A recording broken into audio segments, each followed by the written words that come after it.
episode, we would like to say that in the spirit of reconciliation, that we acknowledge the traditional custodians of country throughout Australia and their connections to the land, sea and community. We pay our respects to their elders, past and present, and extend that respect to all Aboriginal and Torres Strait Islander people today.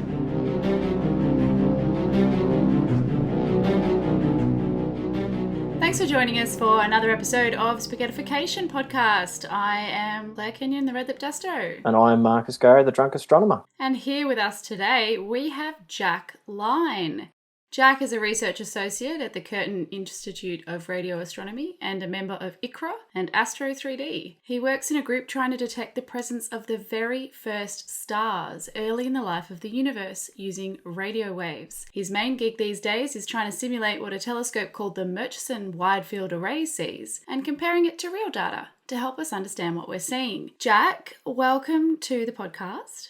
Thanks for having me. No problem. You're a shoo-in. I met Jack a long time ago when he arrived in my office. There's some contention with that word because it's always been my office, and Jack was in my office. But it quickly became our office. Fridays would always culminate in beers, which would always culminate in very late nights at the Clyde Hotel in Carlton. So we had some great times drinking, but one of my favourite memories with you, Jack, is when we went to Nepal, sitting there drinking gurkhas, just having a really good time and teaching students in Nepal at the Kathmandu Astrophysics School. So welcome to the show and thank you so much for gracing us with your presence. Pleasure to be here. Now, first things first, Jack, what are you drinking? I've started off with a fancy light flavoured one. So what's it called? It's a Mimosa Gose. It's orange and champagne sour. Oh. So it tastes like a mimosa in a beer. It is delicious, I've got to be honest. Oh, wow. We have a fancy beer shop down the road, so I went and got a selection for smorgasbord. I'm not sure I should say how close to the fancy beer shop I am. He's in there most of the time. It's basically his home. I was there again today. Do you mean geographically or like in terms of your Geographically, soul? I'm a less than 10-minute walk from it. It's about a 2-minute drive. Or a hop, skip and a jump, which I'm sure he does most times when he's on his way home. Yeah, that's what do they call it? A drunken stumble? A trip, stumble and fall. So I'm going to ejaculate, which I'd like to define this word for you. Do you have any guess what the word ejaculate means? Just don't put an E in front of it. No, just jaculate with a J. Jaculate. So I'm going to do this in a minute. I want to know if you know what it means, Jack. Talk out of your ass? No, I mean, that would be great. It actually means to throw. So I'm going to ejaculate your first question to you. Oh. So you're over in Western Australia working on the MWA.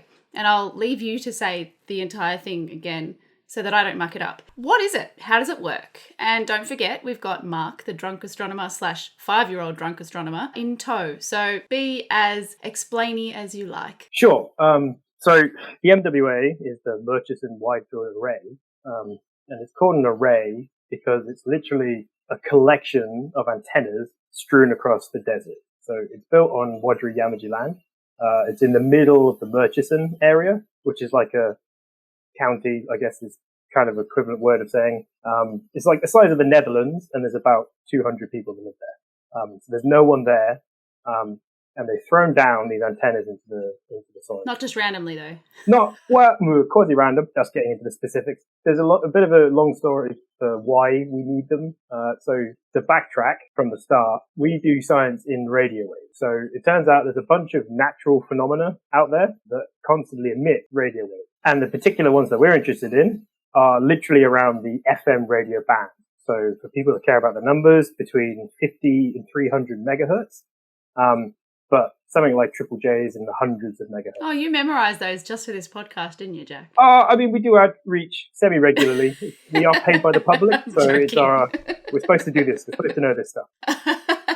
Yeah, so we're interested in the scientific processes that happen from them. But to be able to study things that are up in the sky, you need to make a decent enough image that you can actually resolve what they're doing. So when I say resolution, you can almost think of it as like the detail that I can see on the sky depends on the equipment I have to make those pictures.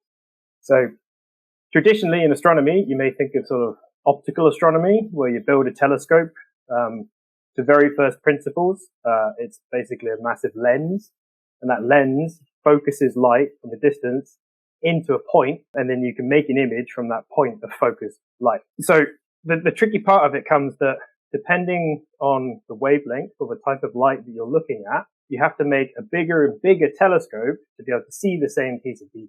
So the optical telescopes they have out there these days, like the real big ones on the ground, are like tens of meters, and they can make some incredible fine images. When we get down to the radio waves that we care about, to get far poorer and worse images, you have to start making dishes that are kilometers across. So the biggest dishes that exist at the moment in terms of radio are the sadly departed Arecibo. That was about 300 meters across. And there's now a telescope in China called FAST, which is 500 meters across. Oh, that's just come online, hasn't it? Yeah. It's just really recent. It's been making a few observation runs in the last sort of year or so. It's a crazy bit of engineering. But the problem is, it still can't really see that much detail in the sky. So to be able to kind of actually see, say, an entire galaxy as more than one pixel in your image, you need to start going to tens to hundreds of kilometers. So you just can't build a dish that big. There's just no way to do it. So instead, you can play some mathematical tricks. You can build what's called an interferometer. So instead of having a fully built dish and sort of sample every single part of all the light that comes in and bounces off, you can pretend you have a dish by putting two antennas really far apart, measuring signals with them, interfering them. So you kind of like chuck the two signals together in an intelligent way inside some electronics, and then you can record that interference pattern. Once you've got all of that, you can put it into a computer, turn it into numbers, and then just do an absolute bucket load of maths to them, and you can actually get an image out of it. So we do kind of half of what a lens does in a computer. So you can actually mathematically write down what a lens does. Most of what a lens does is what's called a Fourier transform. And a lot of that you can actually do in a computer using a ton of math, as long as you have the original sort of first part of the lens. And you can mimic that by having many, many, many antennas spaced over kilometers apart. When a radio wave comes down and hits that antenna, it actually excites electrons inside them, and that's a sort of voltage.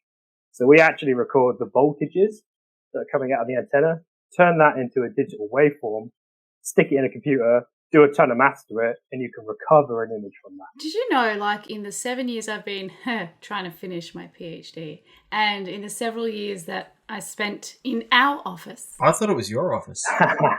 Well, I'm being kind. I've been to many, many, many, many radio talks, and I have to say I've never actually understood the connection between Fourier transforms and the size of the array and the action of a radio telescope. So can I just check? Mm-hmm. You're basically saying that instead of the information being collected by a big bowl, what you're doing is collecting the information, the photons, the information points from separate locations and doing the combination inside of a computer using exactly the same equations and formulae that happen inside the physical lens. Is that basically what you're saying? Yeah, approximately, yeah. I believe the term was a metric ton of maths. Yeah, imperial, metric, either one. They are both a ton of maths. Very close. Yeah, what you said is I think, the first order correct.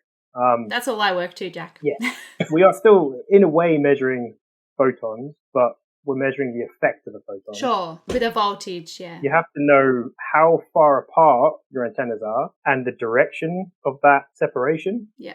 And that direction and distance gives you the coordinates that you can then put into your mathematical equation. Right. The location, the geometry, everything that you are putting out in the grid or an array is taking the place of the physical piece of lens, basically. The voltage signal coming from a specific X, Y, or Z point is being collected all the time. Yeah, okay. I think I've actually finally, to first order, got that. So thank you. Oh, you're welcome.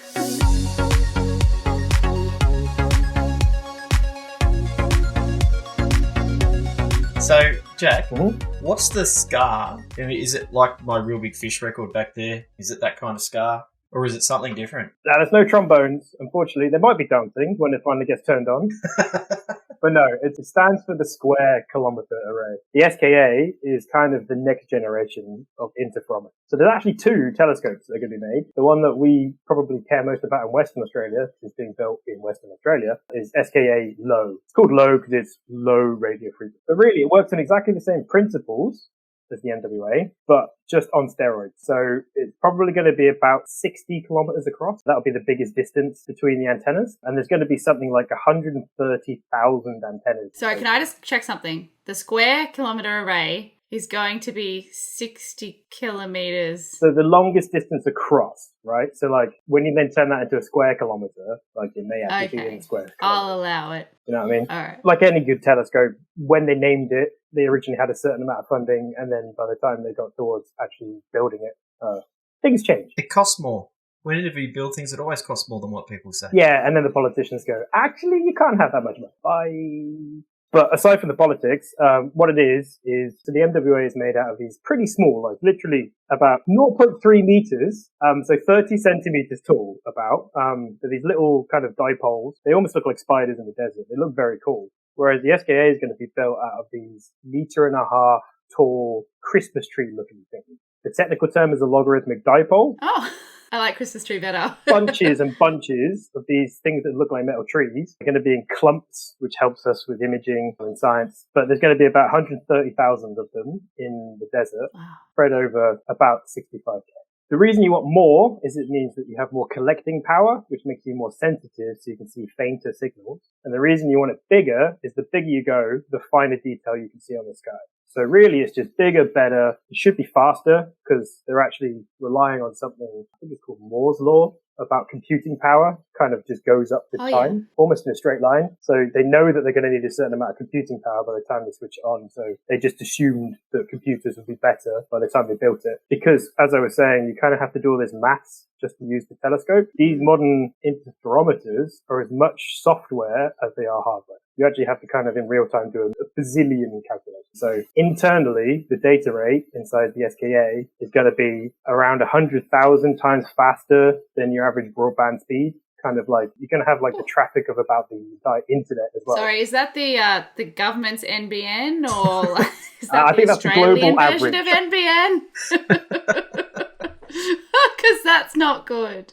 Global average, so probably better than the NBN. Yeah, it's going to be extraordinary. For anybody that's listening outside of Australia, we have crap internet. I just want you to know that. I'm surprised that, you've even been able to download this podcast and that it's uploaded already. I mean, we only started last year. It's fine. I was always under the impression that Malcolm Turnbull invented the internet, so... The radio astronomers usually claim that, actually. Oh. I think they were tired of sending messages between people in the control area. Some of the algorithms that came up with modern Wi-Fi were developed inside radio astronomy. I don't know the exact details, but we typically claim it. Well, that's pretty cool. You can totally claim some of that fame. That's what I love about Australia. We invent things like Wi-Fi and the Hills hoist. And those two are on par. Oh, absolutely.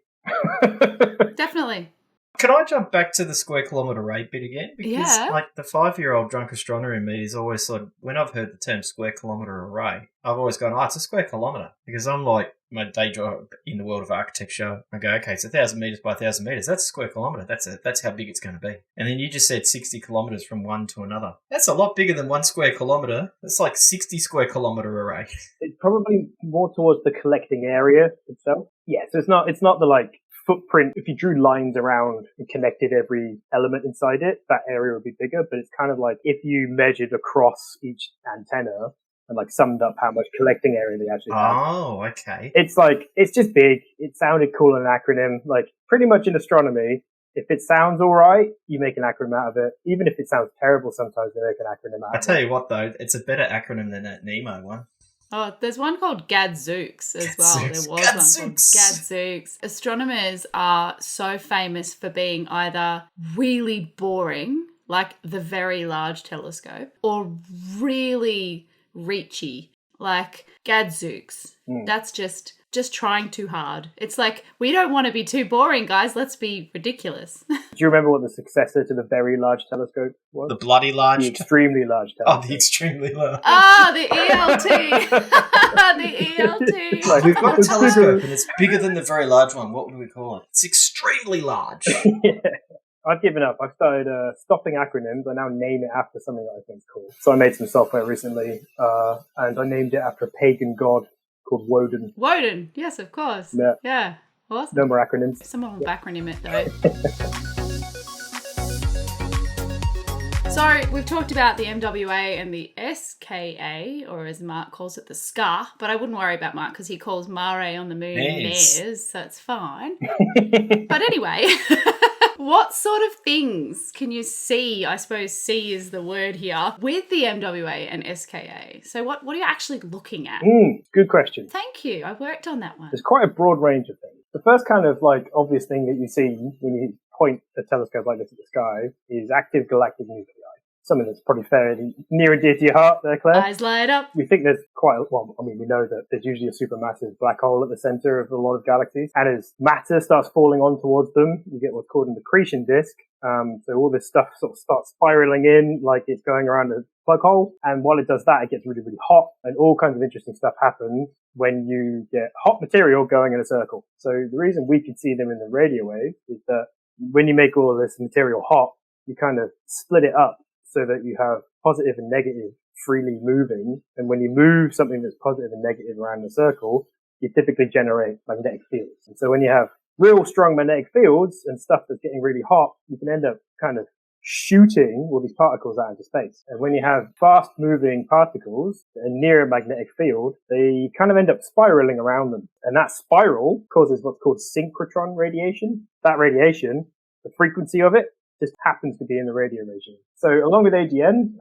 you can detect radio waves coming from star-forming galaxies. So when you form a star, during that process, a lot of radio waves are emitted. So kind of the overall effects of all of the stars in the galaxy, we don't have the resolution to see them individually, but we can see the overall effect coming from a galaxy. So we can see star-forming galaxies. Which are really bright, right? It's actually quite dim, but it's like the sum total of all of their contributions. So it's much easier for us to see an AGN than it is a star-forming galaxy. But we can still see them. There's a big area called transients. So anything that goes bang in the night, things like supernovae and gamma ray bursts, there's usually some form of radio that get made. So you have to be very smart about staring at the right part of the sky and at the right time, or triggering your observations. So there's an understanding between the MWA and telescopes that look in other wavelengths. You can see gamma ray bursts in gamma rays, obviously. So if someone says, we saw a gamma ray burst, we can just make the MWA look at that. Do a follow-up observation. Yeah, and that's how often you can find out the most science, when you get all of these different wavelengths to talk to each other and work out what's happening at different ends of the energy spectrum. The sun is actually really, really, really bright in radio waves, and because it's nice and close by, you can get more detail. So you can track coronal mass ejection and all kinds of interesting stuff out of the sun. Back to the transients, there are these M dwarfs, which are small, fairly boring stars, but they emit flares, and those flares, in theory, could be bright enough to be seen. I don't think we've seen any yet. We can see pulsars, near and dear to Paul's heart, I remember. Oh, yeah. So spinning neutron stars, they emit lots and lots of radio waves, and we can see them, the MWA. And we can actually see stuff from our own galaxy. So there's this stuff that we typically call diffuse emission from our galaxy, and that's the fact that our own galaxy actually has its own magnetic field. Oh, wow. Exactly where it came from, no one really knows. How it got seeded, I think it's still one of the mysteries. Anytime you have kind of like a supernova explosion or anything energetic, you fling out fast-moving particles, which we typically broadly call cosmic rays or cosmic particles, and they go fast enough to get caught up in the magnetic fields of our own galaxy. So we see synchrotron emission coming from basically all directions, but it's brighter in some areas than others. Oh, that's amazing. It's like patchy. Trace along the filaments of like dust and gas and stuff in our own galaxy. Right. So it's kind of like an almost blanket emission coming from the whole sky. So pretty noisy then. Which can be a bit of a pain in the bum for us. Gets in the way of all other kinds of things.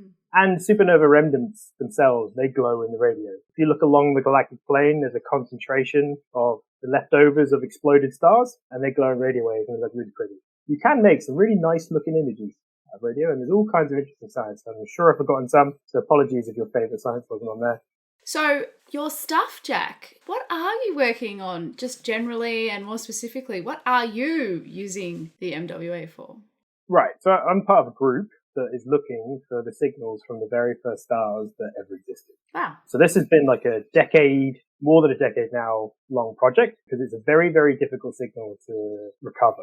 It turns out if you have a cloud of neutral hydrogen just chilling out, every now and again, some of that hydrogen will just flick out a microwave to do with like particle physics that no one wants to talk about. Things like spin flip transitions and... Yeah, a spin flip transition. So like you have a line spin and then anti-aligned spin. There's a difference in energy state. Totally right. If you flick over that transition, then you have to release the energy somehow, and it gets released as a microwave photon. So it's got a very, very, very specific wavelength. And the super useful thing of a specific wavelength in astronomy is that because the universe has been constantly expanding with time, we have this thing called redshift. Hopefully you've heard of it before, so I don't have to fully explain the basics of redshift. But you mean cosmological redshift, yeah? Cosmological redshift, exactly. Right. So where wavelengths get broader because of the expansion of space in between. Exactly. It's got nothing to do with the donuts they've been eating. No, that's it. That's self-expansion, which I'm very... Yes, that's COVID expansion. I didn't even have that excuse. I was allowed outside. Anyway, back to the science. So if you know the wavelength that something was emitted at, but then you receive it at a different wavelength, you can work out how long ago something was emitted, because the only reason it should have changed wavelength is because of that cosmic expansion. So back in the early universe, so we're talking, if you've heard of the cosmic microwave background radiation, that was about 380,000 years after the Big Bang. Like at that point, universe mostly just hydrogen. There was a bit of helium and a couple of trace elements, but really it's just a big ball of gas and it was pretty dull. Not much going on. Because some of that hydrogen was slightly closer to its neighbors than other bits of hydrogen, some of it started collapsing in on itself because of gravity. And when stuff collapses in, when you smush them together, they get hot, they get close, they get bothered, and you can form a star. So those very first stars started blowing bubbles in the surrounding hydrogen. So they create like ultraviolet radiation. So a hydrogen is just a proton with an electron going around it. Pretty simple. It's like the most simple thing you can get in terms of protons and electrons. And the ultraviolet radiation can come along and kick out that electron. When that happens, you can no longer emit that random microwave. And so if you can see an absence of microwaves in the early universe versus an overabundance of microwaves, you can say, okay, there is a brand new star over there. Stars haven't formed over here. And so this whole period of time was called the epoch of reionization, because you're reionizing your surroundings, but just call it the EOR. But the interesting thing about it is it was the very first luminous objects in the universe. So there wasn't anything creating light at that point. You know, traditional astronomy doesn't exist at that point. You couldn't see anything. Nothing was producing light. Right. Are these population 3 stars that you're talking about, the primordial stars? Are they the ones that sort of are called population 3?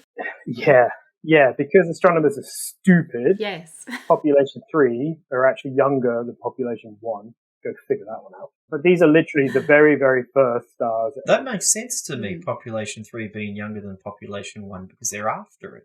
So they're not as old, is it? No, younger as in like earlier in the universe. Oh, so they're older then. That's what Jack means. Yes, what? Yeah, but they're not around anymore. No, I know that, but they're older. So, but they're younger in the year. Well, it depends which way you do time, Right, doesn't exactly. it? Like if you start at the start of the universe, you would say that they're younger because they came before. They were the young ones. First generation is called Pop 3. Third generation is called Pop 1. That's what really annoys me. However, we do that with magnitude as well. So it's not like we haven't already set a stupidity precedent.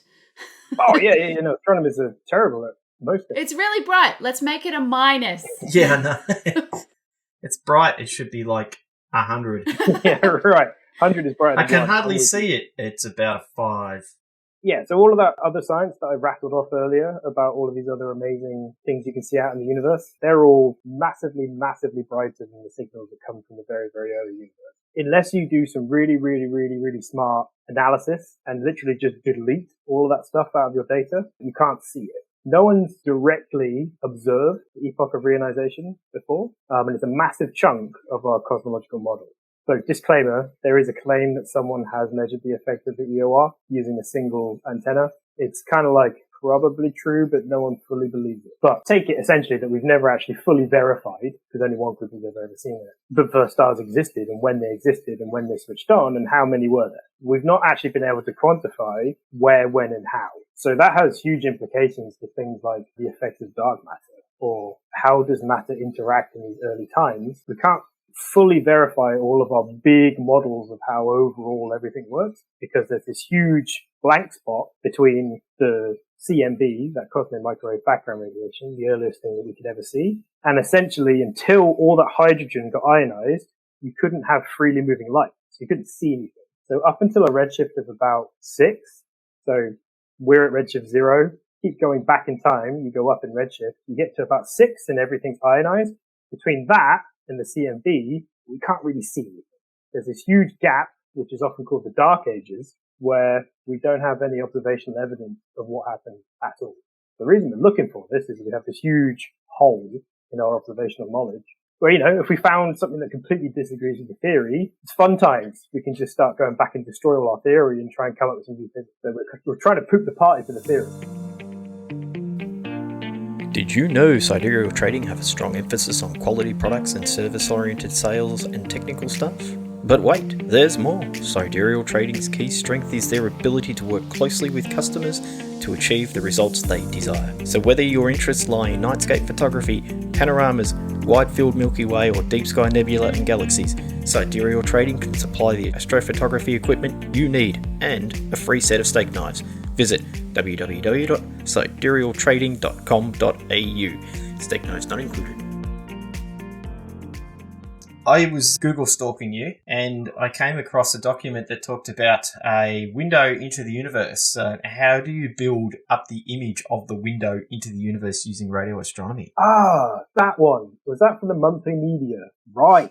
Cool. Yes. So we have a bunch of antennas on the ground, right? With a normal optical dish, you can kind of predict what having a circle will do to your field of view and how you see the sky. It's quite a predictable thing. Whereas when you have a bunch of antennas on the ground in a certain configuration, they may be sensitive in that direction, but not that direction, and more sensitive in that direction. And until you stick them in the field, in the middle of the Western Australian outback, you never really know what's happening. So you can't be on the spot testing. So what we did was we went out to the field, the actual telescope, and we measured the response that we get in all different directions by watching satellites go overhead. There's a bunch of satellites called OrbCom that emit 137 megahertz. If you have a reference antenna where you know exactly what it sees in the sky, so you say in that direction, I know it will have its strongest gain. It will be able to see things perfectly in that direction. And over there, it can't see Jack. Because he's hiding behind something? Yeah, because he's just afraid. Sometimes he's shy.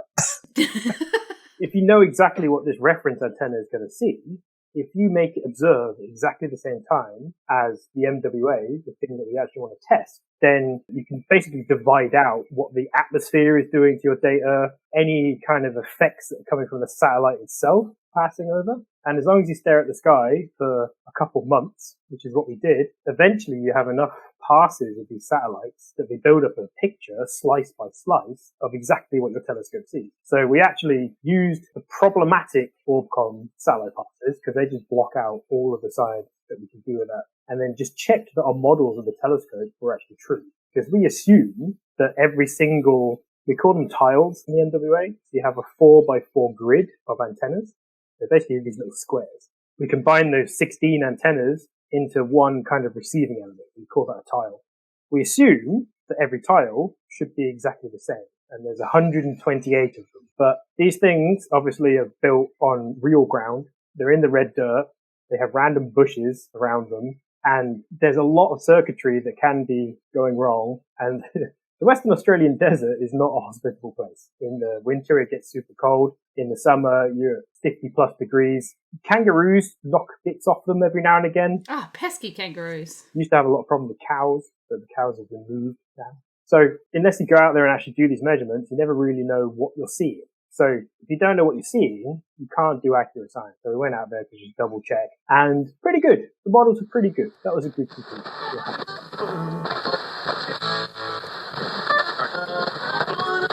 When you're doing your research, do the Triple J tunes being banged out at the same frequency as the MWA impact what you're researching? Massively. Really? They do? They are the bane of the existence. Is that just because they distract you and you're just like, yeah! Oh, that's a cool tune. I love that like a version. That's a good one. Bringing Ska back! Well, you joke, but like in the commissioning of the instrument, they were picking up radio waves from India because they bounce off. Like there's a layer of the atmosphere called the ionosphere, which is charged, so the radio waves bounce off. Yeah. Are they the longer radio waves that do that? You can still get FMs bouncing around this. So I'll go into it a little bit. It's the bane of every radio astronomer's life. Of course, there's an acronym. It's called RFI, or Radio Frequency Interference. I feel like there's a rude version of that you guys probably use instead. I'm going to make one for you, Jack. It's a backronym. Okay. Really freaking irritating. Really? Yes. Very good. Look, I would have gone with really f***ing irritating, but you know. I'm patting myself on the back right now. Oh, I said a bad word. Got to bleep it. Right. So there's a very good reason that the MWA is built where it's built on the Murchison Radio Observatory, is to get away as far away from humans as possible. Oh, I relate. Humans are radio pollution, and it's actually a government-protected radio quiet zone. So we've got an agreement that no one can build a radio transmitter within so many kilometers. You're not allowed to operate radios when on site. So anytime you go there, your phone goes into flight mode. You can't use Wi-Fi. Wow. And if you can speak in advance, and at the moment they're like trying to do a seismic survey, and we get like flying planes over, and we get emails saying your instrumentation will be interfered with this time of day because something like a plane going overhead obliterates our observations. So there's a list of things that are problems. So FM radio, very, very problematic, not good for us. Not just that, but if a plane goes overhead, radio waves coming from Geraldton or anywhere nearby will bounce off that plane and we'll see that. Suddenly in your data, you have what looks like this horrific comet of radio waves going through it. You're like, oh, it's ET. It's like, nope, that's just a plane. Wrong again. Satellites are horrendous. So Elon Musk is your favourite man then, right? Yeah, I think actually the SKA is in the process of submitting a memorandum of, you can't do this, please. An important sounding, but completely non-binding document. That, can't actually do anything, maybe, but what we should try and do is lobby Musk and say, okay, we know you're gonna build this stuff. As a token of gesture of good faith, give us loads of money, we'll build something on the dark side of the moon. Everyone's happy. Yeah, that's the right place, isn't it? I mean, if you're not quick, I reckon the Chinese will beat you there, for sure. I mean, they've already got there. We don't mind who builds it, as long as we can get access to the data. There is actually a cool, crazy plan that the Chinese have in collaboration with the Dutch. They want to send up satellites that orbit around the moon that will have basically a space interferometer. So you'll have a mother satellite with 6 daughter satellites, and they will interfere in between all of them. So you'd have a parent satellite with children's satellites. They're adoptive. They're parents and or guardians and or carers. I know, Jack, we interrupted you. So you've got orbiting parent with children satellites? Yeah, so you'd basically have one control unit that would be able to talk to these like trailing. That's not how parenting works, but okay. And they would interfere with each other in the same way that an interferometer would work. The beauty of it is that some radio waves are blocked by the atmosphere. Really low frequency stuff can't get through. It just bounces off the ionosphere. You can go back to the very, very, very, very earliest things that have been massively redshifted because you've gone to space. And you can also have these things hundreds of kilometers apart because they're in space, right?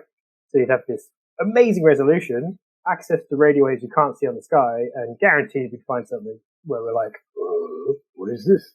Anytime you have a new observing area, you find out new science. Something like that would be super cool, and I would have no problem with the Chinese doing it. It'd be really exciting. Do you reckon that's going to come about in the next, say, 20, 50 years, do you think? I'd be surprised if it doesn't happen in 20 years. Yeah. Like, we've got all the technology for it. Yeah. You just need to convince the people with the money. You just want the will. You're right. That's probably not a bad bargaining chip if you say, okay, fine, we understand you're going to take low Earth orbit. I mean, just recently, NASA are trying to build a new space, or get somebody to build a new space station so they can put their astronauts there. And at the moment, they've got a whole bunch of submissions, and Blue Origin's one of them. And they've got this thing called Orbital Reef, which is going into low Earth orbit, 100 kilometers above the ISS. Fly them up on a little penis, because he loves his little penis. Oh, yeah. It's not little, and it's like basically straight out of Austin Powers. It's a wiener, you know.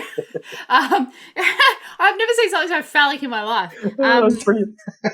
Yeah, because the patriarchy has not had enough influence on science and technology in the last 2,000 years. I think we should definitely give them this. This is 100% okay with me. Step back. That they've just gone and put a big dick in the sky. Whoever does this and doesn't leverage Pink Floyd is missing a marketing bonanza. But this is the problem, Mark. It's not the dark side, is it? Yes. It's just the I understand it's the far side of the moon, but you could easily market it as the dark side of the moon because everyone knows it as the dark side of the moon because of Pink Floyd.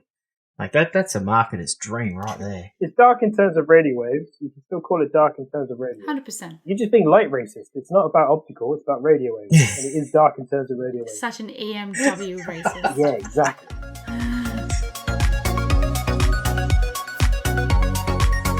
So, Jack, I remember when we shared our office. Yes. You were a furiously awesome coder or an awesome, furiously coding person. What does your actual day-to-day job look like? I mean, don't take me right from eyes open, pull out doona, just walk to toilet. I don't need all that sort of detail. But in terms of like, when you sit at your desk, what do you do all day? I know there's a lot of coding, obviously. What's your average workday look like? So I'm very much I am a coding astronomer. I'm not a theorist. I'm sort of quite far removed from doing what the public might think is a classic science role. I write simulation code, and code that's supposed to be used by other people to do something. Good, because that's what I've been using you for in my PhD, so that's okay. I feel good now. Yeah, pretty much. A consultant, let's put it that way. I haven't told you about the fees, but I'm going to wait until you publish. I would say probably 70% of everything I do is sat at a computer writing code. So I have a PhD student. Oh, wow. Chunks of my day are discussing the science that they're doing. I'm a co-supervisor, so, it's not all on me to teach poor Jaden. They'll be making you coffee soon. But, I actually sit next to him in the office as well. So anytime he's got a question. Oh, how humiliating. Ivory Tower, what is this? Yeah, it's almost like astronomy isn't incredibly well funded in that we don't get treated like normal adults. Anyway. Or that we're egalitarian and not hierarchical. There's that as well. Yeah, well, no, true. So we're in the little EOR group corner. So we're in like a 16-person open plan That's office. where I'd put you too, but yeah, okay. So all of our students are in with our postdocs. So we all just kind of intermingle and talk about our group project because we are a very collaborative group. It's quicker and easier if you can just go, what's that mean? Oi, what are you doing? Oh, I know. Remember, we shared an office. That's why it took you an extra month to finish your PhD. Yeah, and then, I learned how to block out typing because if you're rage typing. Oh, Claire's annoyed again. Is she two-finger terror? Can I ask that? It's not. It's fast and effective.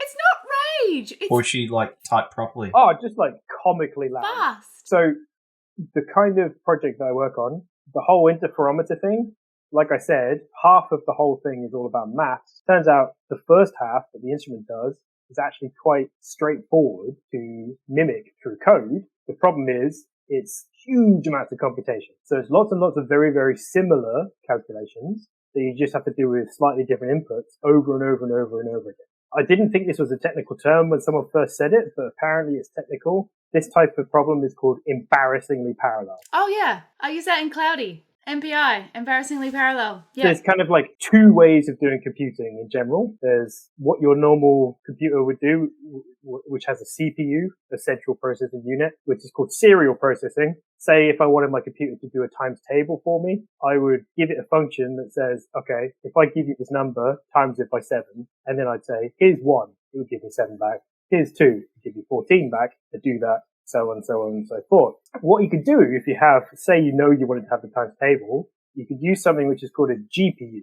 So the things that are used for Bitcoin mining, the things that sit in your PS4, your gaming, that you can tell it, okay, I know that I want to times something by 7. It has the hardware where you can give it 1 to 10 all at once. It will do that calculation and throw all of it back at you. And in doing so, it makes things, for this example, 10 times faster. Turns out interferometers are embarrassingly parallel in terms of when you want to try and mimic their response. So to be able to mimic them, I had to learn how to program GPUs. Unfortunately, it's not very straightforward. It's incredibly painful. I'm a lot more grey than I was when I started programming GPUs. Oh, you don't look it. You look extremely red. Oh, thank you. Yes, the lighting is favourable. Jack Line, everybody, with favourable lighting. Yes, that's when you try and turn a CPU into a multiprocessor. Yeah. Which is good. It works. And sometimes you need a CPU, not a GPU. It's very technical, very dull kind of stuff. But that is kind of mostly my day to day. Aside from that, there's meetings, kind of working out who's doing what science within our little local group and checking if people can help other people. I run what's called the Journal Club. I think historically it was if you've read something interesting in a journal and then present it to everyone and go, hey, look, this interesting bit of science happened. But these days everyone's like, I'm doing this bit of work. Here's 20 minutes talk. But we also have a generic weekly meeting. So organising that. In AutoCAD, where I used to write scripts, you'd write the script and it would tell AutoCAD what to draw. And I wouldn't have to draw it. The problem is that it sometimes takes you longer to write the script than it actually would take you to just draw it. Astute observation by the 5-year-old drunk astronomer. The reason I have outsourced everything to my consultant. The smart architect this time. So is coding the same? And what is it about coding that you like? Well, so it totally depends on what problem you're trying to solve. For me, the code that I've written, even though it's taken me 2 years to get it to where it is, if I hadn't written it efficiently, it would still be running. So it's far faster for me to spend 2 years developing the code than it would be for writing it on a CPU. 2 years? Probably, to be honest, like trillions of calculations we're talking about. There's ridiculous amounts of computation. I have access to a bunch of compute resources over here, which is called the Garawala cluster, which is a Wadri word for spider, because it's for the NWA, and the little dipoles look like spiders. Cool. So our cluster is called Garawala, and these are high-end, not gaming GPUs, these are processing GPUs, and I can grab hold of like 24, 48 of them at a time. So we're talking like 100,000, 200,000 bucks more of equipment, and I can make them run for 24 hours in a row with the code that I'm trying to run, right? So that's 24 times 24 for just one little experiment. So if I wrote inefficient code, then I would be here forever. So, but you've been a job forever, so, you know. Yeah. Well, no, because I wouldn't actually have any results anyway. I just have bad code with no results. Deservedly, I would be fine. So what do I love about coding? It's a good question. I know you're about to say everything I hate about coding. I can feel it. There's kind of a purity to it in that as long as you know what you're doing, you know exactly what the code's doing, and you can see your thought process manifest, and you get kind of these outputs. So there's no black box. Yeah. So the kind of coding I do is usually start to end. So I know exactly what's happening every time, and I've invested all this time, effort, blood, sweat, and tears, and it does what it's supposed to do at the end. That's such a good feeling. That's so gratifying. And the little challenges you get in between are just applying pure logic. So once you've worked out what you need it to do, making it do that is just a little puzzle. It's just solving lots and lots of little puzzles. You can apply maths to it. You can apply logic to it. Sometimes you just forget the entire real world application of it. And you're just like, I just need to make this do the thing. And you get in this little headspace where it's pure logic and pure clarity in a way. I don't know. I find it very relaxing.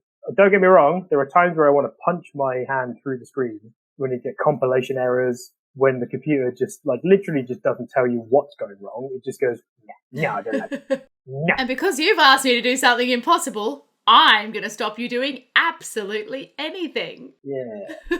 But when you get that and you get through that and you come out on the other side, you feel like you've beaten a demon. It's so good. Yeah, I love it.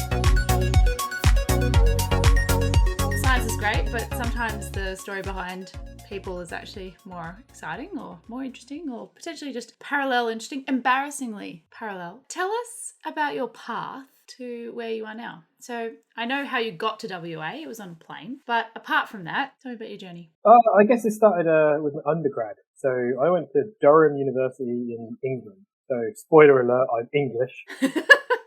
I went to uni in Durham. I was always interested in physics. I liked physics. Fair enough. Good choice. And I thought stars were cool, but they weren't really the focus of my life. I didn't grow up with a telescope. I didn't kind of sit there and think about nothing but the stars. I just kind of liked logic in general. So I went to Durham to do physics, and it turned out that you can kind of have a semi-focus on one particular subject. And so you can do a physics with astronomy undergrad. So I was like, yeah. Astronomy's pretty cool. Give that a go. Why not? Sucked you in. And then just started learning more and more about it and finding it more and more interesting. And so I kind of fell into astronomy via physics. And then I did my, it's called Masters, but really it's a honors program on steroids. There's only 1 year in the Masters program. Wow. So from start to finish, I did a 4-year undergrad that they call a Masters in England. Oh, okay. I wasn't sure I was going to do a PhD. So I took time out and went backpacking. So after my master's, I spent 6 months as a painter and decorator with my uncle and auntie down in Hemel Hempstead, so near London. Hemel Hempstead. Anybody that knows Monty Python will know. Yeah. That. Is it though? But that's not right. It's Hertfordshire. I've just totally forgotten where I came from. Oh, you've made it up. Oh, yeah. Totally wrong. No dead parrot sketches? It's an ex-parrot. Sorry, Jack, you were finishing your Masters. Yeah, so I did the Masters. Everything went fine. I'd never been to Australia or New Zealand. I spent 2 months in New Zealand for the Rugby World Cup 2011 because I've always been a rugby union player. Yeah, of course. I remember that. So I went to New Zealand, and basically while I was doing that and then doing Australia, I kind of checked out the major cities with an eye on where would I not mind living to do a PhD. Along with having lots of fun and adventures, I kind of figured out whether I liked the Australian culture and which city I wouldn't mind living in. And through a balance of like university rankings plus where I actually had the most fun, I just singled out Melbourne as like, I want to go there. Fair enough, I understand that. And then you moved to Perth. I know, I was just going to say that. Like, which Australian city would I like to live in? Perth. Nah, you have to follow the money though. You have to follow where your job is, right? The really funny thing about Perth is, so I was exactly the same. So I came from Melbourne. I did 5.5 years in Melbourne, loved it, had a great time, met my to-be wife there. Thanks to Claire. Oh, I'm so excited. Met some interesting people like Claire. I know, I'm sorry. Excellent people. But now I'm there in Perth as an olderish person where clubs upset me because it's too noisy. Clubs upset me. Typical bloody scientist, eh? Those clubs, they upset me.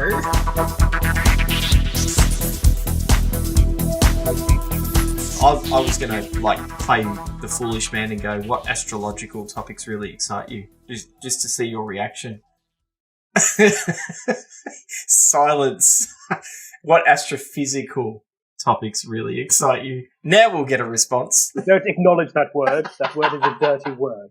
It is a dirty word. Hey, look, I always say, however people choose to frame their existence is up to them. Interestingly, I became a radio astronomer by accident. The plan was to study gravitational lensing. I've always found that really interesting. Bending light and smearing it across the sky and then being able to see something that's further away. I think that's fascinating. Mm.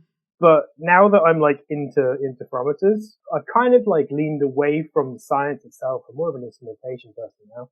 So I absolutely love interferometers and how they work. The fact that you can piece together all these ridiculous signals and stick them into an image. I don't know. There's just something about understanding how that works and being able to get something out of it that I find really interesting. So I now have kind of lent away from the science and just kind of leaned into I'm not necessarily designing the instrumentation, but being that interface between what is this doing and how do you get science out of it and how can you do that with a computer. That little in-between niche, I'm well into it.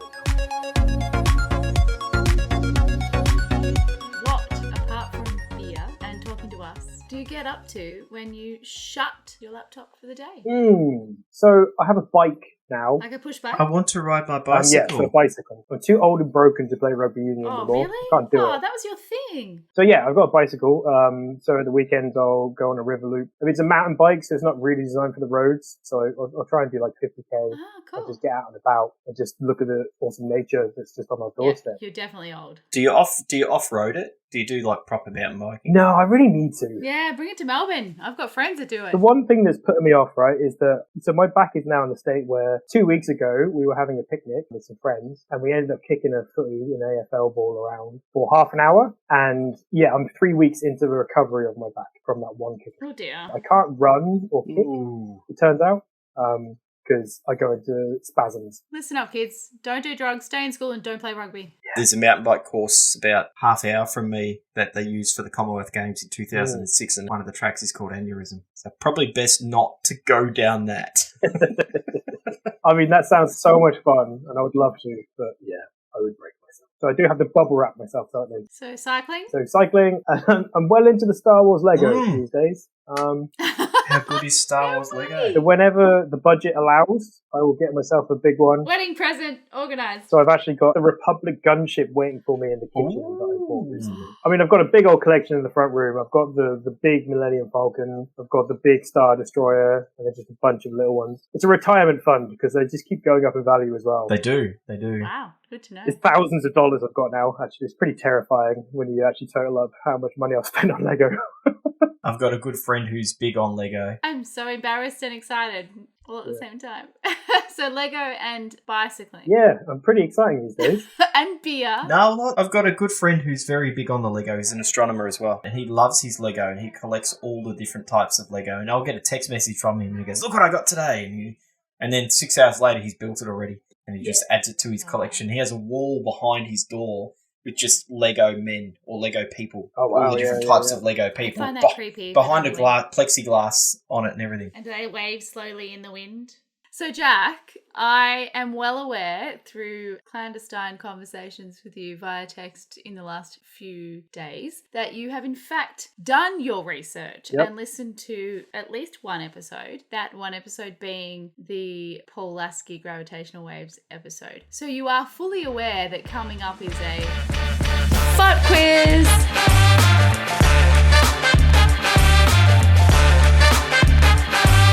Spot quiz.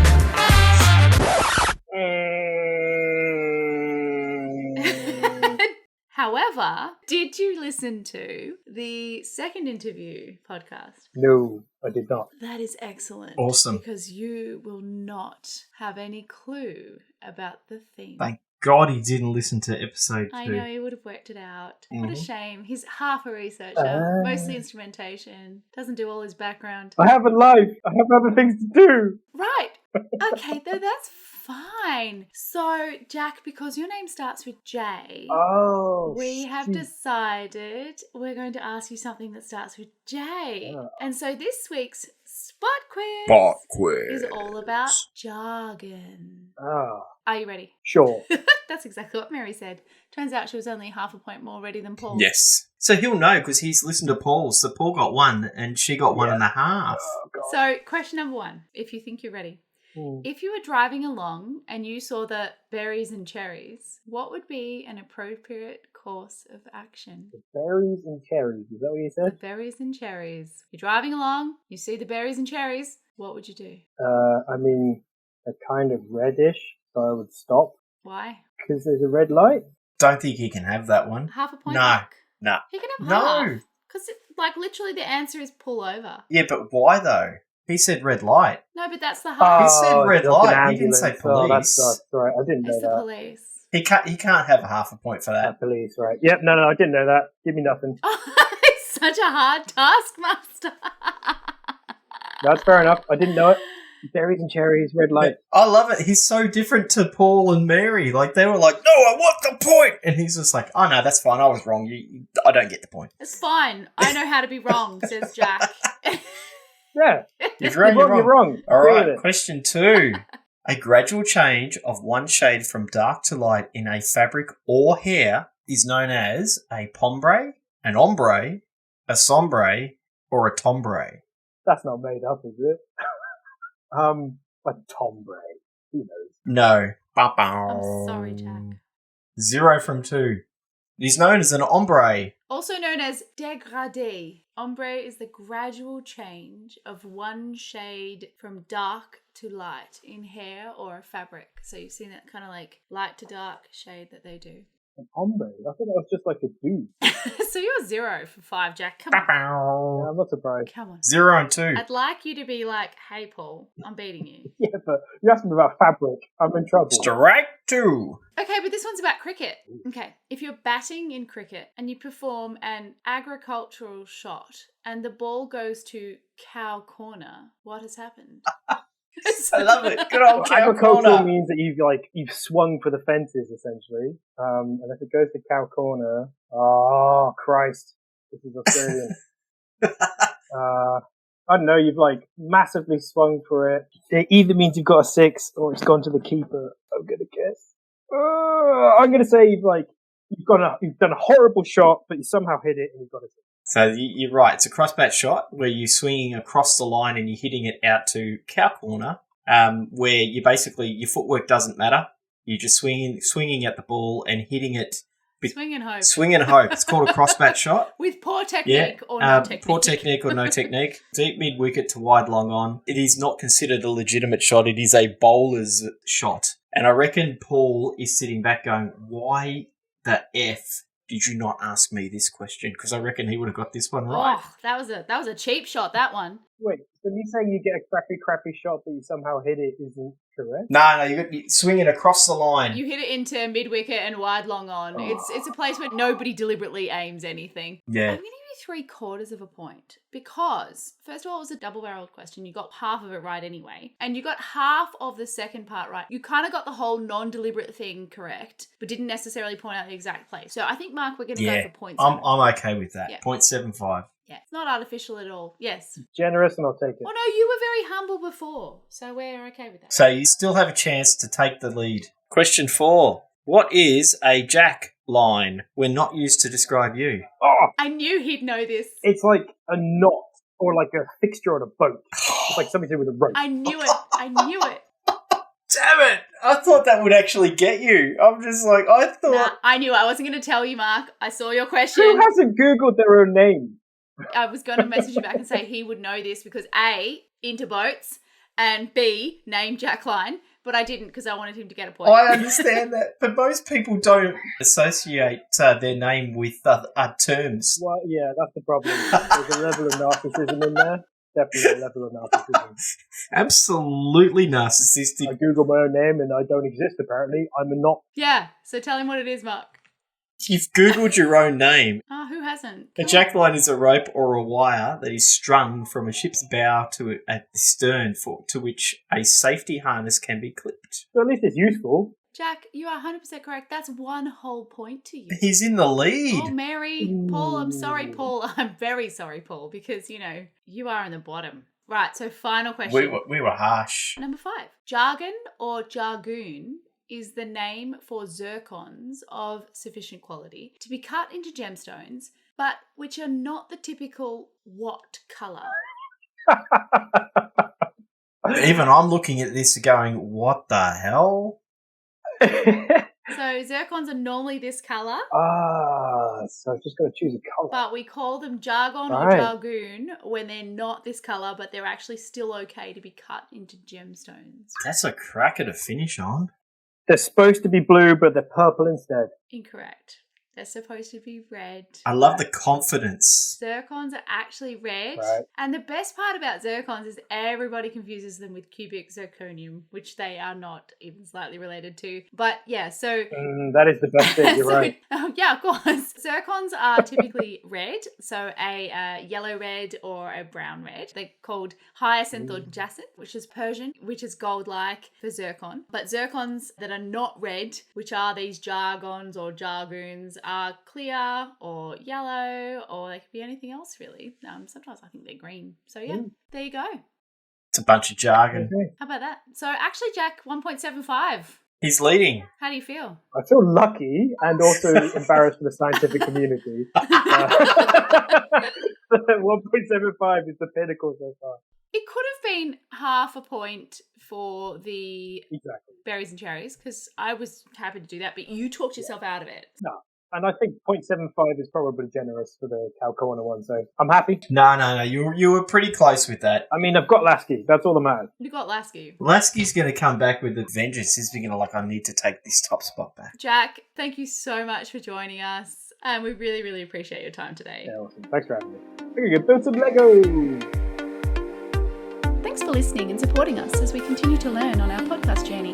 If you would like to contribute to the podcast and be like Steve, we could always do with another subscriber. We're also working hard to get our online shop sorted so you can pick up some awesome Spaghettification merch. What a coincidence that it just happens to be the perfect gift-giving time. You can find links to our shop and Patreon on our website at www.spaghettification.com.au.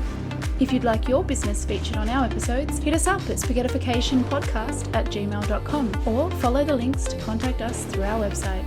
Tune in next episode for a special festive edition of the Spaghettification podcast.